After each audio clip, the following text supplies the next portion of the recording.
안녕하세요. LA 정규수입니다. 구독과 좋아요 알람 설정은 영상작에 큰 힘이 됩니다. 자, 오늘 살펴볼 주제는요. 블룸버그가 자율주행을 분석했는데요.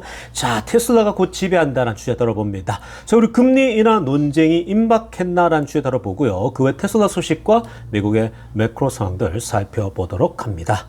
자, 우리 먼저 이 전체적인 미국 주식시장 흐름부터 살펴보고 가겠습니다. 맵을 다 같이 보시게 되면요. 자, 오늘 미국 시장을 한마디로 정리하자면요. 자, 오늘 전반적으로 흐름이 괜찮았다. 이렇게 정리해 볼 수 있겠습니다.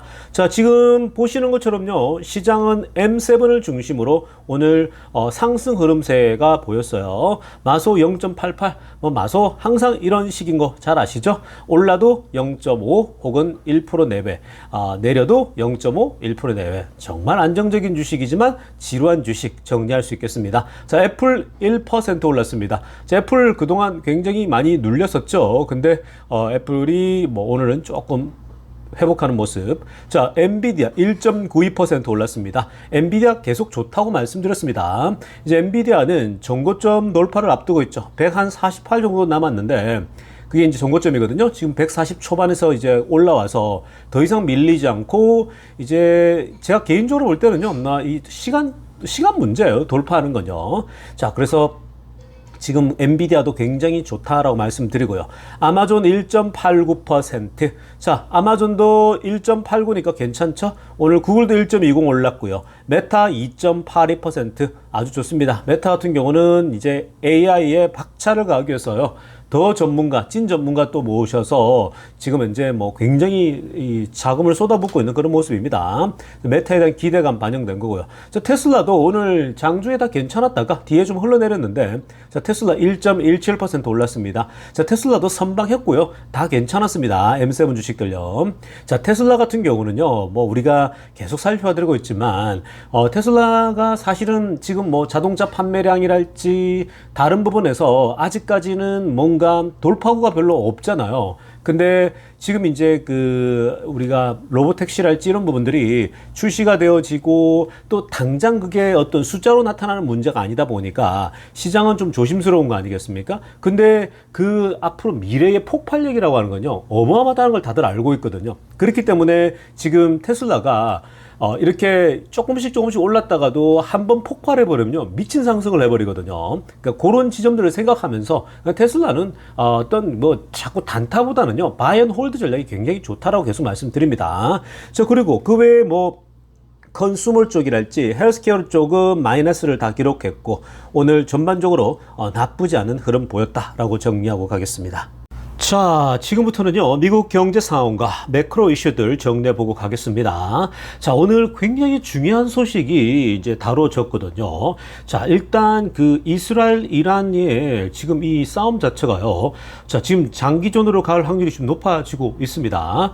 자, 지금 그냥 한번 때리고 말 거다라고 이런 생각도 나왔었지만, 근데 지금 벌써 트럼프 대통령이 G7도 포기해버리고, 현재 빨리 복귀해서 이란에 현재 미국 사람들 거주자들 그리고 다른 어떤 이란 사람이 아닌 사람들에게 빨리 탈출을 경고를 먼저 내렸습니다. 그러니까 이 말은 뭐냐면 소개령이 내려졌다는 말인데, 자, 이거는 이제 이 이란의 공습이 임박했다라는 얘기겠죠.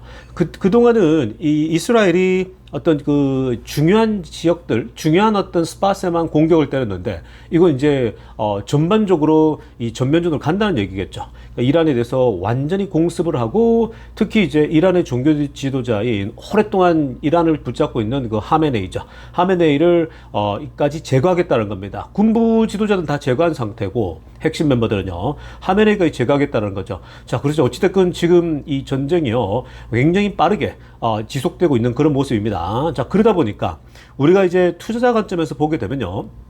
제가 늘 말씀드리지만 이 지정학적 이슈라고 하는 것은 생각보다 보통 오랫동안 이게 끌지 않아요. 굉장히 단기간에 문제를 일으키고 이제 사라지는 경우가 허다하다고 계속 말씀드렸죠. 자, 과거에 예들을 굉장히 많이 들었었는데, 자, 일단 빨간색으로 하나 보시기 바랍니다. 자, 지금 이스라엘이 이란 공습을 한 후에 기름값이 $10 가까이 뛰었어요.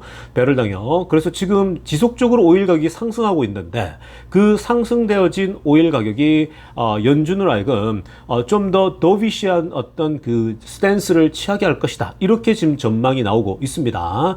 옥스포드의 경제 이 수석이 한 얘기인데 재밌죠. 뭐 이 이란 이스라엘 문제 별것 아닌데 뭔 특별히 연준이 뭔 반응할까 이렇게 생각할 수 있지만 이번에 분석을 보면요. 빨간색으로 후반부 보세요. 지금 그 오일 가격이 계속해서 충격을 받고 있는데 이게 기본적으로 수요를 둔화시킬 거라는 거예요. 맞죠? 왜냐하면 오일 가격이 높아지니까 당연히 수요를 둔화시킬 수밖에 없죠. 안 그래도 경제가 어려운 상황에. 자, 그 다음에 potentially spill over into a otherwise resilient labor market입니다. 자, 그래서 그동안 좀 상대적으로 회복되고 있는 노동시장에도 타격을 입겠죠. 그러니까 수요가 준다? 노동시장에 영향을 미친다. 당연한 거죠. 왜냐? 기업들이 투자를 줄일 수밖에 없어요. 지금 높은 금리에 그리고 인플레이에 그리고 지금 오일 가격까지 올라간다? 그럼 기업들이 더 확장할 수 없겠죠. 그러면 기업은 해고를 더 할 수밖에 없고, 그리고 더 뽑는 건요, 더 이상 안 뽑게 되겠죠. 그러니까 이 노동시장에 영향을 줄 수밖에 없다. 노동시장 회복이 무너진다. 이 두 가지는 연준이 가장 걱정하는 지점이죠. 자, 그리고 초록색으로 하려보세요. Historically, certain spikes in oil prices tend to cause only temporary rise in inflation이죠. 자, 이게 제가 언급했던 거죠. 원래 역사적으로요, 보통 분석을 해보면 이런 갑작스럽게 오일 가격 상승이 있죠. 이런 지정학적 이슈 때문에. 그런 경우는요, 그냥 일시적인 인플레 상승으로 그쳐요. 그러니까 끝난다라는 거예요. 그게 주식시장도 마찬가지예요. 일시적으로는 주식시장에 데미지를 줘요. 근데 금세 다 회복하거든요. 그래서 오히려 그렇게 떨어질 때는 기회를 삼으라고 말씀드렸죠. 근데 오히려 이런 정보들이 빨리 도니까요. 시장은 조금만 빠지면 다 회복해버립니다. 그래서 오늘 시장도 무너지질 않잖아요. 오히려 올라버리지 않습니까? 그러니까 그게 지금 이 정보가 워낙 빨리 전파되고 이 정부의 민주화 때문이죠. 구글의 등장 때문입니다. 자, 그래서 지금 현재 경제가 이 일시적이라고 얘기하지만 근데 실제로 문제는 뭐냐면 초록색으로 후반부에 보면요. 이 지금 오일의 갑작스러운 상승은 일시적인 인플레 상승만 나타나지 결국 아무렇지도 않다고 볼 수가 있지만 그러나 그게 역사적인 관점인데 지금은 상황이 조금 달라지고 있다라는 거야. 왜냐? 지금 이미 벌써 경제가 말랑말랑해져 소프트웨어해졌잖아요. 그러니까 이미 경제 자체가 높은 금리에 자꾸 짓눌려 있었거든요. 그리고 관세 때문에 짓눌려 있었단 말이에요. 그렇기 때문에 지금 이 오일 가격의 지속적인 상승은 굉장히 큰 이 성장에 위협을 줄 수밖에 없고, 그러니까 왜냐하면 기업이 투자를 안 하면요 성장이 안 나오잖아요. 그러니까 성장이 둔화될 것이고, 그리고 저항마켓도 심각해질 수 있다라는 거야. 그러니까 인플레이션 그 자체도 중요하겠지만 연준이 두 가지를 보잖아요. 성장률과 경제 안정이거든요. 성장률과 인플레 물가 상승을 잡아야 되는 건데, 근데 지금 오히려 성장이 더뎌지고 잘못한 디프레션 빠질 수 있는 거거든요. 그러니까 지금 지금은 연준이 다르게 본다라는 겁니다. 자, 그래서 지금 아래쪽에 파란색으로 하이라이트한 거 보게 되면요, 이미 경제가 너무 느려 터져 있고 그리고 많은 부분에 취약점을 드러내고 있는 상황 속에서 연준이 지금 현재 이란 이라크의 이슈를 장기적인 전쟁으로 봤을 때의 경제나 노동시장에 굉장히 지금 어떤 문제, 충격을 줄 것이다라고 본다면요, 결국 이게 연준이 볼 때는 인플레이션을 걱정하기보다는 미국의 성장률을 더 염려해야 된다. 그러니까 지금까지는 인플레 때문에 물가 상승 압박 때문에 금리를 못 내렸잖아요. 근데 지금 그게 중요한 게 아니라는 거야. 성장이 더뎌지면 물가도 안 올라요. 그러니까 결국은 전반적으로 성장성이랄지 노동시장 붕괴를 걱정한다면 생각보다 우리가 기대했던 것보다 it is open to cutting interest rate sooner라는 거예요. 그러니까 우리가 예상한 것보다 더 빨리 금리 인하가 나올 수 있다는 거죠. 제가 최근에 계속해서 금리 인하 가능성을 얘기했잖아요. 근데 지금 6월 달에는 그냥 지나가더라도요, 서프라이즈로 갑자기 이제 그 다음부터는 나올 확률이 높아질 수도 있습니다. 왜냐하면은 지금 뭐 트럼프도 계속 푸시하고 있고, 그리고 인플레도 나름 안정되어져 있고요. 그리고 전반적으로 괜찮은데 이러다가 또 말 그대로 too late, 너무 늦게 대응을 하게 되면요, 경제가 주저앉아 버려요. 그래서 지금은 전반적으로 세계 경제도 어렵고 힘들기 때문에 연준이 금리 인하를 서프라이즈로 내릴 수도 있는 그런 가능성이 제기됩니다. 여러분, 금리 인하가 나오잖아요. 그러면 주가는요 상승합니다. 그러니까 그런 지점 주목하시길 바랍니다. 자, 이어서 살펴볼 소식은 오픈 AI 소식입니다. 자, 오픈 AI가요, 지금 전례 없는 성장에 대해서 프레셔를 느끼고 있다라는 소식이 알려지고 있습니다. 자, 여러분, 오픈 AI. 이 샘 알트만이 소위 라지 랭귀지 모델 들고 와서 지금 오픈 AI가 챗 GPT를 통해서 어마어마한 지금 뭐 선풍적인 인기를 끌고 있잖아요. 새로운 어떤 뭐 정말 이 시장에 AI의 폭탄을 던져버렸거든요. 거의 AI 그러니까 산업 시장에 이 소위 말해서 이 AI라고 하는 어마어마한 폭탄을 내던지면서 지금 막 다들 깜놀하고 있는 상황인데, 근데 지금 오픈 AI가요, 본인들이 처음 시작했지만 이미 경쟁자들이요 어마어마하게 빠른 속도로 추격하죠. 이미 벌써 챗GPT를 능가하는 그런 그 플랫폼들이 벌써 등장했잖아요. 제미나이도 이번에 나온 거 정말 괜찮죠. 그록 3.5 너무 괜찮죠. 다 지금은 이제 이 넘사벽이죠. 오히려 오픈 AI가 돈을 지불해야 되지만 그록 같은 경우 돈도 안 내고도 쓸 수 있는데 굉장히 실력이 좋아요. 제미나이도 쪽도 괜찮고 다 그렇게 괜찮거든요. 그러니까 지금은요 어떤 전쟁이냐면 결국은 이 성장 전쟁이라고 하는 게 전례 없는 그 직면하고 있다는 게 뭐냐면요, 경쟁사들이 너도 나도 지금 현재 인재를 다 싹쓸이해 가고 있는 거예요. 지금 시장에 어떤 누구라도 인공지능 관련돼서 능력자가 보인다 이러면요 그냥 다 들어갑니다. 지금은 학력도 안 보고 들어가요. 학력은 다 쓰잘데기 없는 짓이에요. 지금은 미국 같은 경우 지금 이 기술판에서는요 중학교, 고등학교 때부터 이쪽으로 완전히 미쳐있는 친구들이 있거든요. 그런 친구들은 다 데려가요. 조금만 알려줬다 이러면 다 데려가 버립니다. 그러니까 지금 뭐 소위 쌍끌이에서 쓸어 담아 버리고 있는 상황이거든요. 누가 지금 먼저 데려가느냐 이런 상황입니다. 우리나라도 이번에 보니까 이제 뉴스 보니까 이재명 정부에서 AI 부서를 설치했더라고요. 그래서 지금 40대 젊은 그 네이버에서 일하는 친구를 바로 그냥 도입했더라고요. 그러니까 그런 것도 굉장히 잘하는 거죠, 파격적으로. 그러니까 원래 인재 등용 그렇게 해야 되는 거거든요. 지금 우리나라도 이제 미친 듯이 AI에 집중해야 되는 거예요. 지금 뭐 정부가 지원해 가지고요, 총체적으로 지난 3년 동안 나라가 지금 완전히 뒤쳐져 버렸어요. 이 AI 반도체예요. 그러니까 지금 그 아예 그냥 나라가 뒤로 거꾸로 갔기 때문에 지금 빨리 당겨야 돼요. 정말 이번에 시기를 놓치잖아요. 이번 5년을요. 그러면 우리가 일어설 수 없어요. 지금 선진국 대열에 올라왔는데 이거 다시 여기서 떨어질 수가 있어요. 그만큼 지금 AI 경쟁이 치열한데, 그리고 우리나라가 AI 경쟁에서요 한번 나라가 연합해서 달리게 되고 끌고 가버리면요 가능성이 굉장히 높아요, 우리나라가. 왜냐하면 워낙 인프라도 잘 깔려 있고 이런 통신 설비랄 이런 것들이 너무 좋기 때문에 정말 다시 한번 똘똘 뭉쳐서 나간다면요 됐죠. 그리고 또 굉장히 이재명 대통령이 일을 열심히 하잖아요. 그러니까 진짜 일하는 거 보면요 정말 이 일하는 것들이 벌써 눈에 다 들어오지 않습니까? 그러니까 지금 미국에서도 보면은 벌써 싱크탱크 분석하는 거 보면요 벌써 이 새로운 한국의 이 K 민주주의 이게 들어오니까 확실히 다르다라고 평가를 합니다. 굉장히 지금 좋고요. 자, 그래서 지금 대한민국도 인재들을 쓸어 담아야 돼요. 그러니까 지금 대한민국의 이 AI 관련된 젊은 친구들 학력 보지 말고요, 정말 이쪽에 이 인재가 보이면 다 해서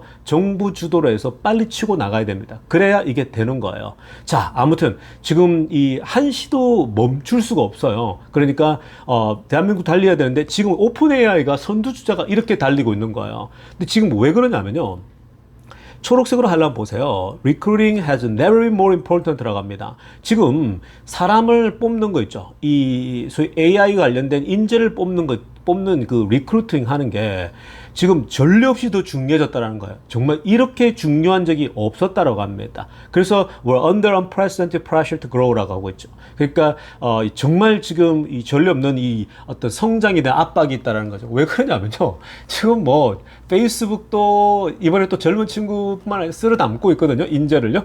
지난번 챗GPT에서 같이 동고동락했던 젊은 친구를 또 그때 빼왔어요. 어마어마한 돈만 주면 되는 거지 않습니까? 그리고 미래를 보여주면 되는 거죠. 근데 그뿐만 아니에요. 지금 뭐 구글도 마찬가지죠. 또 테슬라대로 뭐 쓸어 담아가지고 이미 벌써 달리고 있죠. 이게 지금 장난이 아닌 거예요. 그러니까 지금은요 뭐 학벌 이게 중요한 게 아니라 이쪽에 정말 탤런트가 있고 이쪽에 그냥 평생 이 푹 빠져 산 친구들을 그냥 다 뽑아가는 겁니다. 그래서 미래의 성장을 지금 도모하고 있는 거죠. 그래서 지금은 미친 듯이 달려야 될 때요, 이 지금 순간을 놓쳐버리면요, 경쟁이 뒤처지거든요. 한순간에 판세가 뒤집힙니다. 이게 지금 어떤 상황이냐면요, 과거에 이 애플이 스마트폰을 출시했을 때에 삼성이 그때 스마트폰을 따라가면서 지금 안드로이드를 가지고 올라왔잖아요. 그때 안 했으면 우리나라 무너졌죠. 우리나라도요. 도태돼 버리거든요. 근데 지금 그만큼 중요한 시점이에요. 그래서 우리나라도 중요할 뿐만 아니라 지금 미국도 완전 지금 뭐 이 어마어마한 지금 이 AI 전쟁 중에 있거든요. 정말 이번에 또 이 특히 테슬라 같은 경우는요, 독보적이죠. 특히 인공지능, 이 자율주행하고 로봇이라고 하는 이 피지컬 AI 쪽에서는요, 테슬라를 따라올 자가 없는 거예요. 제조 능력도 갖춰 있죠. 그리고 또 자율주행은 이미 벌써 어마어마하게 올라와 있죠. 로보택시 출시 준비 중에 있죠. 로봇도 저렴하게 공급할 수 있는 이미 그게 토대가 다 마련되어 있거든요. 다른 회사들은요, 지금 이걸 대량 생산해서 싸게 공급한다, 마진율을 가지고 공급한다, 이게 지금 보장이 안 되고 있는 상황입니다. 자, 그런 맥락에서 지금 미국에서는 AI 전쟁인데 우리나라도 그렇고 모든 나라가 지금 이것이 굉장히 중요한 화두다라고 보시면 되겠습니다. 자, 지금부터는요, 테슬라 소식 집중적으로 들여다보겠습니다. 자, 가장 먼저 살펴볼 소식은요, 자, 지금 그 로보택시가 출시되고 있고, 지금 그 이 자율주행이 본격적으로 이제 많은 언론들도 화두에 올리고 전문가들도 나와서 얘기하기 시작했단 말이에요. 물론 옛날에도 했지만 지금은 더 보편적으로 점점 더 얘기가 되고 있는 겁니다. 굉장히 이제 기대감들이 있는 거죠. 자, 그런데 지금 그 이 구겐하임이랄지 이런 투자사들이 그 테슬라에 대해서 굉장히 안 좋게 보잖아요. 그러니까 뭐 펀더멘탈도 더 악화되고 있고 뭐 이런 얘기를 하고 있단 말이에요. 특히 이제 뭐 자동차 판매가 떨어지고 있다 이러면서 그것만 자꾸 집중해서 안 좋게 본단 말이에요. 그리고 테슬라 FSD 자율주행에 대해서 이들이 비난을 하는데 위에 빨간색으로 하려 보세요. 어떻게 얘기하냐면요, FSD can only function in sunny weather라고 합니다. 아, 정말 저는 이런 얘기를 하는 전문가라고 하는 집단들 보면요, 이게 참 지속적으로 공부하고 겸손히 더 학습하지 않고 끊임없이 공부하지 않는, 옛날에 그냥 학위 한번 딴 거 가지고 어디 가서 뭐 한번 시험 잘 봐가지고 된 사람들이 지속적인 독서와 지속적인 학습을 하지 않았을 때에 어마어마하게 뒤처지는 거예요. 학벌은 뭐 하버드고 학벌은 서울대인데 공부는 그렇게 한 번은 들어갈 땐 잘했는데 지속적으로 이제 공부를 게을러버리고 독서량과 풍성하게 계속해서 이 다방면에 글을 읽지 않고 자기를 단련하지 않으면요, 오히려 학벌은 떨어지더라도 오히려 그 다른 사람이 더 뛰어난 거 보이거든요. 근데 지금 이 똑같아요. 미국도요. 뭐냐면요, 이 FSD에 대해서 밝은 날, 써니 웨더 있죠. 좋은 날씨에만 FSD가 작동한다라고 막 얘기를 떠벌리고 있습니다. 그렇기 때문에 날씨가 흐리거나 날씨가 뭐 비가 오거나 뭐 폭우가 오거나 눈이 오거나 하면은 테슬라 이 캐시 버닝이라면서 테슬라는 결국은 다 캐시가 다 타버릴 거라는 거죠. 무슨 말입니까? FSD에 투자한 거 소위 말해 망할 거라는 거예요. 그리고 테슬라는 붕괴될 거라는 거죠. 그러니까 이런 얘기를 보면 이게 전문가들이 하는 얘기거든요. 구겐하임이랄지 이런 친구들이 하는데, 그러니까 이런 친구들은요, 공매도를 치지 않으면 이런 얘기 할 수 없고요. 첫째는. 그 다음에 두 번째는 정말 무지한 친구들인 거예요. 뭔 말이냐면요, 제가 타보면 안다 그랬죠. 이 친구들은요, 테슬라를 한 번도 타본 적이 없는 친구들이에요. 그리고 또 좀 나간다면 이 친구들은 이 금융기관에 분석을 하는데 테슬라 FSD를 한 번도 실제적으로 자기가 테스트를 안 해본 친구들이에요. 정말 본인이 FSD를 작동해 가지고요, 자기 동네만 한 바퀴 돌고 커스코를 갔다 오고 어디 집에서 공항까지만 자율주행을 해가지고 갔다 오잖아요. 그러면 이런 친구들 절대 이런 얘기 못 해요. 어디 방송까지 나와가 이런 얘기를 할 수 있냐? 그러니까 이런 얘기 하는 친구들은 용감한 거죠. 왜 용감해요? 모르니까. 무지하니까. 하버드 출신이고 어마어마한 경작 출신인데 자기 그때 한때 그 공부한 것만 아는 거예요. 그러니까 그게 아집이고 고집이거든요. 근데 나중에 지나보면요, 이게 지금 시간 지나서 업데이트가 안 되다 보니까 특히 테슬라 FSD에서는요, 본인이 안 해봤거든요. 해보면은 안 되니까요. 그걸 작동해보면은 그냥 투자를 하게 돼 있다니까요. 이런 소리 절대 안 해요. 해본 사람. 안 해본 사람. 저는 요즘은요, 이렇게 미국에서도 전문가는 집단이 나와가지고 얘기하는 거 보면요, 이 사람이 타보고 얘기하는 건지 아니면 그냥 싫어서 얘기하는 내뱉는 거 있잖아요. 그냥 무지에서 나오는 거거든요. 그런 것들이 다 보인단 말이에요. 그러니까 이런 친구들은 전형적으로 모르기 때문에 이런 소리 하는 거예요. 지금 테슬라의 밝은 날에만 작동한다. 이런 정말 멍청한 소리를 하는 경우를 보면요. 정말 안 해봤기 때문에 그래요. 정말 비 올 때도 테슬라 FSD가 얼마나 잘 작동하는지. 그리고 정말 뭐 밝은 날이 아니고 흐린 날도 그렇고요. 눈 오는 날도 그렇고요. 뭐 비가 내려도 뭐 어떤 상황도 잘 달린단 말이에요. 그리고 특히 뭐 이 여러분들 질문해 준 것 중에 정면에서 햇빛이 쨍쨍 비칠 때 있지 않습니까? 아침 햇살이 비칠 때. 그때는 눈부셔 가지고 운전하기 힘들잖아요. 사람도요. 근데 그것도 잘해요. 얼마 전에 영상을 보여드렸지 않습니까? 그러니까 지금 보세요. 이렇게 결국은 FSD가 한계가 있기 때문에 캐시 버닝 할 거라는 거죠. 현금 다 탈 거라는 거죠. 그러니까 뭐예요? 테슬라가 파산할 수 있고 돈 이 투자한 거 다 날릴 수 있다 이 얘기를 하거든요. 그러니까 정말 어리석은 얘기인데 이런 뉴스 기사들이 나오니까 일론 머스크가 직접 얘기를 합니다. 아래쪽에 보세요. 일론 머스크가 뭐라고 하느냐? 여기다가 댓글을 답니다. 테슬라 FSD can operate in all conditions라고 합니다. 테슬라의 FSD 자율주행은 in all conditions 모든 환경과 조건에서 다 작동할 수 있다라고 그냥 한마디로 끝내버리죠. 그러니까 지금 머스크가 볼 때는요, 이런 친구들이 막 기관에 나와가지고 뭐 시카고 경제학 출신의 하버드의 경제학 출신 이런 애들이 여기 다 들어가 있단 말이에요, 기관들에. 근데 너무나도 모르는 거죠. 그냥 아카데미에서 공부만 한 친구들이에요. 그게 다예요. 뭐가 없어요. 그러니까 진짜 이렇게 바보 같은 소리를 하면 욕 들어먹는 거예요. 이런 기관들에 대해서는요. 아, 정말 얘네들이 학습을 안 하는구나, 준비가 안 돼 있구나 알 수 있죠. 아무리 이 좋은 학교를 나오더라도요. 그러니까 이 기술 발전에 대해서 끊임없이 업데이트를 해야 되거든요. 근데 안 하면요, 게을러지잖아요. 뒤처져요. 누구든 뒤처진다라고요. 무조건 오랫동안 학습을 하고 계속해서 업데이트를 해야 되는데 안 된 거죠. 그러니까 이미 일론 머스크가 이런 얘기 우리는 다 알잖아요. 매일 학습을 하니까. 그러니까 FSD가 모든 조건에서 다 잘 작동을 한다는 거 알고, 아니 그러면 그게 안 되면, 비 오는 날 안 되면 왜 라이다하고 레이다를 제거했겠습니까? 이미 그런 테스트를 다 해보고 나서 제거하고 이거는 학습을 시키면 될 거라고 판단했기 때문에 그렇게 갈 거 아니에요. 그러니까 지금 얼마나 바보 같은 소리를 하는지 아시겠죠? 그러니까 머스크는 야, 모든 조건에서 다 작동해. 우리가 비 오는 날도 해봤고 다 해봤는데 오히려 더 잘해. 이렇게 얘기를 하거든요. 사람보다 더 낫다고 얘기를 하고 있거든요. 근데 이런 걸 죽어도 안 믿어요. 왜냐하면 죽어도 안 타니까. 테슬라 안 타고 죽어도 테슬라가 싫은가 봐요. 얘네들은 그냥 포드하고 GM만 타거든요. 그러니까 안 타는 겁니다.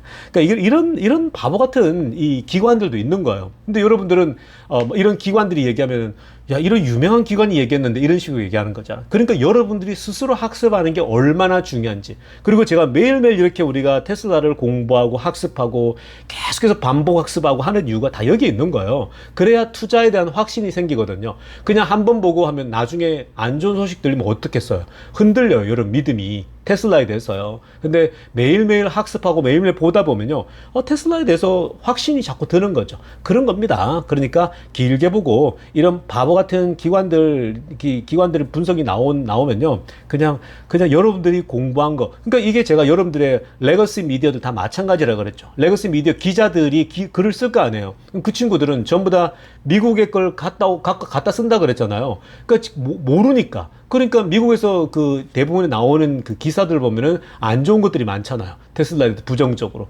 그러니까 결국 테슬라에 대해 부정적인 한국 언론들이 나오는 거예요. 그러면 여러분들의 영혼이 얼마나 피폐해지겠습니까? 투자 못 하겠는데 이런 생각 들 거 아니에요. 그래서 그렇게 전체 여러 그림들을 갖고 계셔야 됩니다. 자, 이어서 살펴볼 테슬라 소식도요. 오늘 굉장한 소식이 나왔습니다. 블룸버그에서 자, 테슬라에 대한 자율주행을 분석했는데요. 굉장한 겁니다. 자, 여러분, 블룸버그는 보통 좀 더 이렇게 진보적이면서 굉장히 앞서 나간단 말이에요. 그래서 뭐 테슬라 비판도 서슴찮게 하기도 하고 하는데, 근데 이거 보세요. 제대로 공부하고 이 기자들이 전문가들이 붙어가지고 하게 되면요.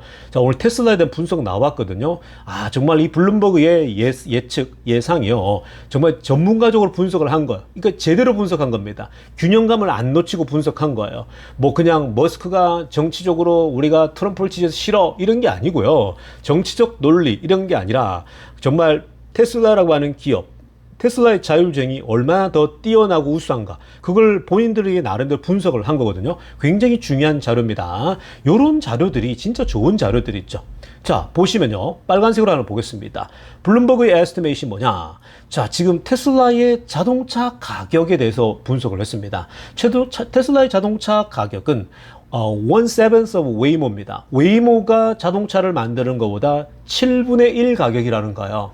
와, 이거는 뭐 게임 끝난 거죠. 그러니까 웬 자동차 얘기할 수 있지만 웨이모가 자동차 만드는 회사는 아닌데 뭐냐면 자율주행의 영역에서 웨이모도 자동차를 주문해야 되잖아요. 제규어에서 공급받지 않습니까? 그리고 뭐 현대도 공급한다는 소리 들리고 뭐 다른 도요타도 그렇고 뭐 앞으로 줄을 댄다 그러는데 뭐 그래봐야 몇 대 되지도 않아요. 뭐 택시 수준이잖아요. 택시 회사 수준. 자, 어찌됐건 웨이모가 그렇게 자동차를 만드는 수준하고 테슬라의 자동차 생산 가격은 7분의 1이나 차이 나기 때문에 이미 벌써 가격 경쟁력에서 밀린다는 거고요. 자, 그 다음에 빨간색으로 위에 또 보시면은 Tesla could be closer to reaching full autonomy than peers라고 합니다. 자, 이거 굉장히 중요한 포인트죠. 어떤 언론들도 이걸 지적을 하지 않죠. 좀 전에도 봤지만 구겐하임이랄지 이런 소위 말해서 꽤 큰 기관들도 그 기관에 있는 그 명문대 출신들이 그렇게 멍청한 소리를 하고 있는 거거든요. 근데 보십시오. 블룸버그에서 뭐라고 하냐면 지금 테슬라의 입장, 스탠스를 보게 되면 지금 테슬라는 앞으로 다른 경쟁사들에 비해서 full autonomy, 완전 자율주행에 가장 가까이에 있다라고 했죠. 자, 이거가 지금 이게 정확한 분석 아니겠습니까? 근데 지금 이렇게 블룸버그가 해주니까요. 이거는 뭐 정말 엄청난 거죠. 자, 그 다음에 초록색으로 알아보세요. 테슬라 Manufacturing Capability입니다. 테슬라의 제조 능력. 자, 이걸 중시했거든요. 테슬라의 제조 능력은 Core Differentiator라는 거예요. 웨이모랑 비교했을 때요. 지금 테슬라의 경쟁사는 웨이모밖에 없거든요. 미국에서. 자, 그러면 웨이모랑 비교했을 때에 테슬라의 제조 능력이 핵심 차별점이다라고 얘기를 하고 있는 겁니다. 웨이모는 Vehicle Production Constraints가 있어요. 자, 자동차 생산에 있어서 스스로 자동차를 못 만들잖아요. 외주를 해야 되잖아요. 근데 외주를 할 때에 뭐가 문제라고 했습니까? 위에 라이다 달고 또 레이더 달아야 되고 센서 여러 개 달아야 되고 이거 자체가 비싼데 이걸 다른 회사에서 자동차를 만들어주면은 어떻게 되겠습니까? 뭔가 이게 문제가 되잖아요. 소프트웨어 연동하고 이런 부분들이 쉽지가 않은 거예요. 그러니까 생산 능력에서 너무 절대적 차이가 난다라는 겁니다. 자, 그리고 European car maker offers full self-driving capability on the city road라고 합니다. 자, 그리고 지금 이 보시면은 no other incumbent US or European car maker offer full self-driving인데 지금 유럽이나 미국의 경쟁사들 있죠. 이 회사들은 지금 자율주행을 내놓는 데 있어서 특히 시티 로드 있죠. 뭐 여러분 우리가 그 자율주행에 있어서 고속도로가 있고 도심지가 있는데 그냥 고속도로는 나름대로 ADAS 시스템 통해서 좀 많이 올라왔잖아요. 다른 회사들도. 근데 지금 이 시티 로드 있죠. 도심지는 이거는 변수가 너무 많잖아요. 근데 이 도심지 자율주행을 테슬라는 이게 완전 자율주행을 하고 있단 말이에요. 근데 다른 회사들은 넘사벽인 거예요. 오를 수가 없어요. 이건 지금 뭐 유럽 회사랄지 어떤 회사도 하지 못하고 있거든요. 자동차 제조업체들은요. 그러니까 지금 웨이모는 자동차 제조업체는 아니잖아요. 이 소프트웨어를 자기들이 개발해서 이것만 하고 있는 거거든요. 그러니까 어떻게 테슬라는 완전체니까 경쟁이 되겠냐고요. 그러니까 이미 제조 능력과 이런 자동차 제조 능력과 그리고 이 완전 자율주행의 그 도심지에서 운행하는 소프트웨어 기술이 비교가 안 된다라는 겁니다. 그러니까 지금 정말 중요한 점들을 잘 분석한 겁니다. 자, 그 다음에 노란색으로 하나 보세요. 아래쪽에. 자, 블룸버그가 또 이번에 예상한 건 뭐냐. 테슬라 could have 35,000 robotaxi on the road by 2026라고 합니다. 근데 Waymo's 2,000이라고 그래요. 자, 이것도 굉장히 중요한 분석이죠. 자, 2026년도가 되면 길바닥에 테슬라의 로보택시는 몇 대가 될 거냐? 35,000대가 될 거라고 보고 있어요. 이것도 보수적으로 본 거죠. 자, 35,000대가 테슬라 로보택시가 2026년 되면 내년입니다. 내년에 깔린다고 본다면 웨이모는 2,000대 수준이다라고 하는 거죠. 그러니까 실제로 뭐 웨이모가 여기서 더 올라간다 하더라도 내년에 2,500대, 3,000대 요 정도밖에 안 되는 거예요. 그러니까 왜 그러냐면 이게 이제 웨이모 같은 경우는 제가 택시 회사라 그랬잖아요. 왜 택시 회사라 그러냐? 그러니까 이거를 운영하려면 자동차를 공급해야 되는데 본인들이 자동차를 다 계약을 해야 되고 그 비싸게 다 해야 되기 때문에 자동차 공급 자체에 한계가 있는 거고요. 그리고 HD 맵이라는 것이 기본적으로 그게 적용되는 범위가 또 정해져 있기 때문에 많은 자동차를 할 수가 없는 상황이에요. 그러니까 2,000대가 지금 맥스라고 봤을 때에 테슬라는 35,000대인 거예요. 10배도 넘게 차이가 났죠. 벌써 2만 대만 해도 10배잖아요. 그러니까 이거는 격차가 앞으로 더 벌어지는 거예요. 여기는 사실 테슬라 같은 경우는 모든 모델 Y, 모델 2가 자율주행에 투입될 수 있어요. 자기만 원한다면요. 왜냐면 이게 그냥 소프트웨어 업데이트로 다 끝나버리니까요. 그래서 비교가 안 되는 거예요, 여러분. 그러니까 지금 테슬라를 따라올 회사가 지금 없어요. 적어도 중국은 뭐 그냥 우리가 이 얘기를 우리가 할 수가 없는 상황이고요. 어떤 데이터를 믿을 수가 없으니까요. 근데 서구 사회 그리고 중국을 제외한 모든 세상에서는요, 지금 테슬라를 능가할 회사가 없다라는 거예요. 그러니까 블룸버그가 정말 정확한 지적을 하는 거죠. 자, 그리고 아래쪽에도 보세요. 테슬라와 웨이모가 데이터 컬렉티드 된 거 보세요. 지금 출시하고 나서. 지금 테슬라 같은 경우는 30억 마일이에요. 근데 웨이모는 2200만 마일이에요. 그러니까 지금 이거는 이것도 비교가 안 되는 거죠. 이거는 뭐 너무 어린아이와 대학 프로의 차이가 나는 겁니다. 그만큼 어마어마한 차이가 나는 거죠. 자, 그래서 여러분 이런 블룸버그의 분석만 보더라도요, 이거는 그냥 테슬라는 그냥 뭐 이걸 앞으로 서구 사회를 지배할 수밖에 없는 그런 기술력과 제조 능력을 갖췄다. 이걸 어떻게 투자를 안 하냐고요. 이게 다 드러난다니까요. 내년 되면 3만 5천 대가 돌아다니고 그 다음에는 35만 대가 돌아다닐 수도 있고 그 다음 100만 대, 200만 대, 300만 대 늘어나는 건요. 시간 문제라고요. 그러니까 테슬라 하고 있는 겁니다. 자, 그 다음 살펴볼 테슬라 소식은요. 자, 지금도 또 자율주행 소식인데, 여러분, 제가 그 자율주행에 가장 큰 혜택을 받을 사람이 누구라고 했습니까? 연세 드신 분들이라고 그랬죠. 지금 앞으로 자율주행이 나오게 되면요, 결국은 연세 드셔서 판단력이 조금 더 느리고, 왜냐면 이제 이 몸의 반응 속도가 젊었을 때랑 나이들 때랑 틀리지 않습니까? 자, 그러다 보니까 연세 드신 분들이 나이가 들면 들수록 운전을 천천히 하잖아요. 자, 그러다 보면 뒤에서 뭐 빵빵거리기도 하고 왜 느리냐 이렇게 하게 되는데, 자, 근데 앞으로 이렇게 연세 드신 분들, 그리고 좀 더 나간다면 질병이 있거나 아니면 육체가 불안하신 분들 있죠.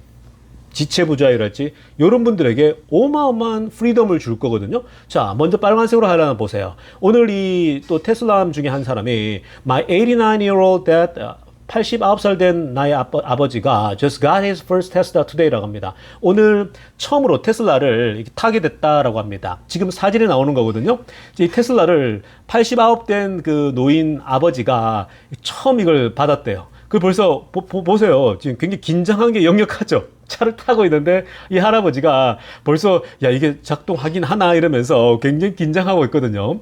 자, 그런데 A month ago, 한 달 전쯤에 I was telling him how FSD can provide freedom for the elderly라고 합니다. 이미 한 달 전쯤에 이 친구가 테슬라미 아버지한테 얘기를 했대요. 아빠, 이 테슬라 FSD가 그 연세 드신 분, 아빠 같은 사람들에게 엄청난 자유를 준다 이 얘기를 한 거예요. 그러면 설명을 했겠죠. 이 자율주행이 엄청나다고, 그냥 자율주행 누르고 가면 집까지도 오고 가고 한다고. 그러니까 아버지가 뭐 이렇게 터치하고 개입하고 이럴 필요가 전혀 없다라고 이렇게 얘기를 한 겁니다. 막 그러면서 자율주행에 대해서 좋은 얘기를 얼마나 했겠습니까? 저도 자율주행에 대해서 물어보는 사람들에게 굉장히 많은 얘기를 해주거든요. 근데 그런 얘기를 해주면 막 이렇게 들으면서 귀담아 듣는 사람도 있는가 하면은 또 다른 분들은요 그냥 무시합니다. 에이, 그런 게 어딨어. 야, 그게 가능하면야 뭐 세상이 뭐 이러거든요. 근데 실제로 가능한데 그런 걸 못 믿는 거예요. 그러니까 오랫동안 내연차를 운전하면서 자기가 직접 운전한 사람들은 기계에게 자율주행을 맡긴다? 이게 쉽지가 않은 거예요. 또 불안하니까. 그리고 실제로 처음 하려고 무섭거든요. 불안하거든요. 젊은 사람들이나 이런 기술을 테스트하기 때문에 막 써본단 말이에요. 근데 연세 드신 분들은요, 불안해서 그걸 못 쓰는 거예요. 얘가 좀 운전을 하긴 할까 이러는 거예요. 근데 자식들이 있게 되면 얘기를 하게 되겠죠. 아빠 이걸 타보면 굉장하다 이렇게 얘기했겠죠. 자, 그렇게 얘기를 해줬더니 아빠가 직접 리서치를 했대요. 구글링도 하고 직접 다 조사를 해봤겠죠. 유튜브도 보고 했을 거 아니에요. 근데 보니까 요즘은 유튜브에 다 나오니까 그러니까 아버지가 놀란 거겠죠. 와, 이건 장난 아닌데? 이러는 거야. 근데 이 아버지가 에어로스페이스 엔지니어래요. 에어로스페이스 엔지니어. 그러니까 우주, 소위 비행 항공사 이쪽에 엔지니어라거든요. 그러니까 얼마나 전문성이 있겠습니까? 그러니까 보면 알겠죠. 이런 사람들은요. 이게 되네? 이렇게 되는 거예요. 자, 그러면서 굉장히 많은 질문을 던졌다고 합니다. Asked a lot of questions. 근데 저도 마찬가지. 어떤 분이 되게 이제 이 학식이 있고, 평소에도 굉장히 질문도 많은 분인데, 질문을 여러 개 하더라고요. 근데 굉장히 날카로운 질문을 하더라고요. 샤프한 질문들을요. 그래서 뭐 이렇게 저는 경험이 있으니까 능수능란 간단하게 답을 다 해드렸는데 결국 뭐예요? Congratulations, Dad. 아빠가 드디어 산 거예요. 근데 이걸 테스트해보고 깜놀해버립니다. 이런 세상이 있냐고. 여러분, 이게 지금 현 주소예요. 미국도요. 자율주행이나 테슬라가 많이 보급되고 정말 나가면요 다 테슬라거든요. 모델 Y, 모델 3 다 그건데 도 불구하고 아직도 자율주행 안 한 사람 굉장히 많아요. 모르는 사람도 많고요. 테슬라 차주도 그런데 그러면 테슬라 안 차주들은 어떻겠습니까?